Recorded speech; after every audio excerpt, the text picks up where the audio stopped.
I can't see anything at all.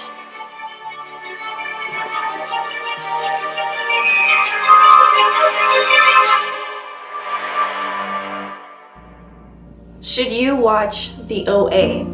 Yes, now go watch the OA, come back to this video, and let's have a discussion. It is only 8 episodes. I finished it in 3 days, and that's because I am busy. So you can finish this in a day. Probably one of the best shows I've seen in a long time. Now, there's been so many great shows on Netflix. Let me just say this, thank you to my cousin for introducing me to this show. It was really great, and I'm just thank you. So shout out to my cousin. Now, I'm not gonna go into spoilers yet, but I will get into spoilers at the kind of the end. I just wanna give you my thoughts, and then I'm gonna go right into spoilers and kind of like the theories and what my theory is and what I believe. Personally, I went into the show not knowing anything. Kinda had heard of it, but I didn't know anything other than that. I just knew, okay, this is on Netflix. I feel like everyone should go into this show not knowing what it's about. By the end of it, you're wanting more, and I'm really hoping they come back with a second season. It sounds like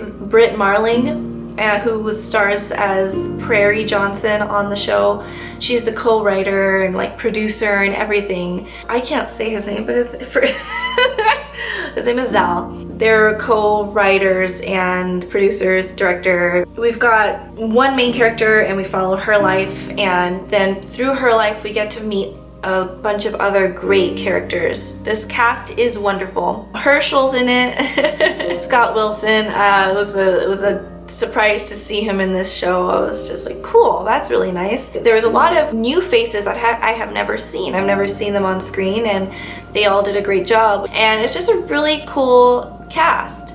I don't want to get into the other cast members yet because you've got to see the show. Like I said, I don't really actually want to give anything away. Just think that my mind was blown by the show, and I think everyone should watch it. There were some complaints about the ending, but I think they ended it perfectly. Of course, I want to see more, and I think that's how a show should be. It should make you want more, and that's all I want. I just want to see more of these people on screen. Like, I never want to not see them. And that's huge because this is new. This is not like something that we've been watching for 7 years or 2 years, 5 years. This is something that just came out, and I'm already hooked. I'm already in love with every single person in this show, and I think they all did a great job. I really love Emery Cohen. He plays Homer in the show, and his character is a very important character. And I really like that actor. One of my favorite movies is The Place Beyond the Pines, and he plays in that movie. So I'm just really happy to see him kind of branching out and doing different roles. This is a really big thing, and I really hope that the OA takes off and people really cling on to this show like they did with Stranger Things. I just really think this show deserves it because, to be honest, it doesn't seem like there's a huge budget.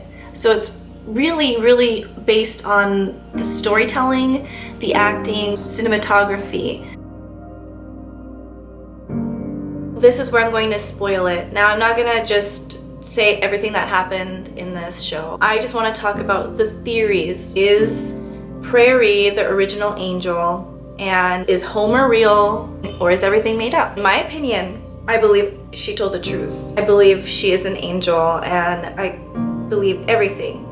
There's these different theories where she's either in a coma, she's just off her meds, she's schizophrenic, and that it could be true, or it's like partly true or something like that. I'll just give you my reasonings on why I believe she's telling the truth. When we first meet her, she's just survived jumping off of a bridge. Then we find out that she was blind. We see how she grew up in Russia, and her father was a part of the mafia. So as a young girl, she used to have dreams, and it was a constant dream of the same thing happening over and over again. She had premonitions, and every time she would have these dreams, her nose would bleed, and to this day her nose bleeds as an adult. When we finally see her on that bus going to school, and we see the bus going over the bridge and everyone's underwater, that's when we realize that that dream she had in the beginning, when they start showing her childhood, was that was a premonition. So she can have premonitions. She was not born blind. When she died in the water and went to this other dimension and met Katoon, I think that was her name, she made her blind because of the road ahead was going to be too hard to see. Now, how can someone who was, first of all, born with sight, then goes blind, and then as an adult gets her sight back? How is that even possible? It's not possible. If it was all a lie, if everything she's saying is a lie, then she should not be able to see. So this goes back to when Alfonso, at the end of the season, he goes into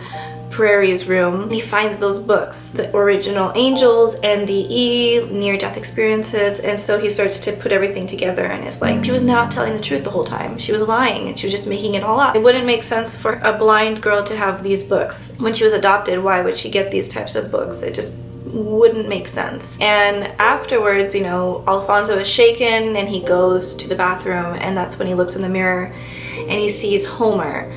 Now that part is still confusing to me. I don't know what that means.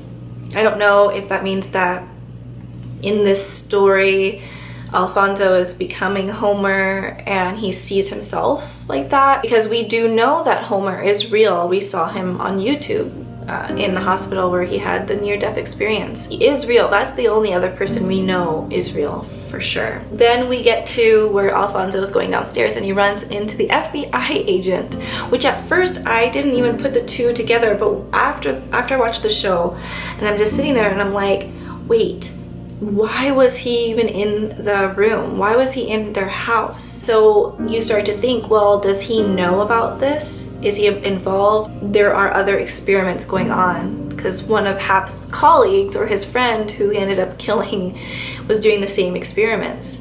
So I think it's not by chance that this FBI agent has been talking to Prairie this whole time. He's been trying to gather information.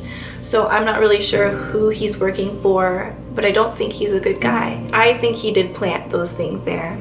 And by the way, at the end, when the boys and the teacher do the movements, oh my god, I was crying. Like, it was so powerful. First of all, I thought Steve was gonna get killed. I thought he was just gonna go, and I'm like, oh my god, all of them are gonna get shot.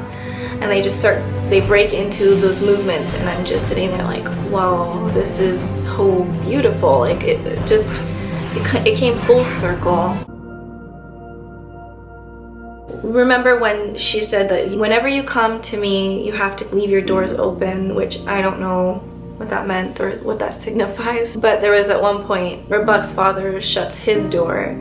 So I don't know. I don't really know what that means, because they never went back into it and explained that. Nothing obviously happened, but there's a lot of scenes like that where it just happens and they don't go over it. And where Buck sees the flares on the road and some of the car parts are there, they never go back and explain that. But there is some open-ended things, especially the ending is very open-ended. Like, everyone's discussing it, everyone's kind of arguing, like, no, this is what this means, this is what that means, which at the end of it all, that means that the show did its job. It did a great job, because I'm sitting here still thinking about it, still talking about it. It's still in my mind. The scene where Homer and Prairie do those movements when they're upset with each other, and then they ended up bringing Scott back to life. That scene was beautiful too, very emotional. It's just really beautifully done, very creative, very original story. I really enjoyed this. There's so much more to talk about with the show. Like, I think me and Jarrell, when he watches this show, we're gonna do a discussion on his channel. I'd love to discuss this, and it's just one of those shows where you just kind of talk about it. It lingers with you kind of for the rest of your life, and I think that's the beauty of television, the beauty of movies. I'm hoping that they do a second season. It sounds like the writers are thinking of it. It's in their mind. They just haven't made an announcement yet. So we're waiting on that. Like she said, it took like 3 to 4 years for them to just get the topic out of the bedroom. Like, it was just a discussion among friends and colleagues. And then finally it came out, which makes total sense. It's not an easy story to tell. There's a lot of layers to it, and they did it really well. I can't wait for a second season, and I'm hoping and praying that they do, because I think this is probably my favorite show I've watched so far. this year. But I really want to know what you guys think. What theories do you think are true? Do you think she is crazy? Do you think none of it happened? She was in a coma as a child? What are your thoughts? Because I'd like to know. I hope that Homer and her got together and they're going to come back, and I don't know. This show is really good. So let me know again what you guys think. Thank you so much for watching this video. Bye guys.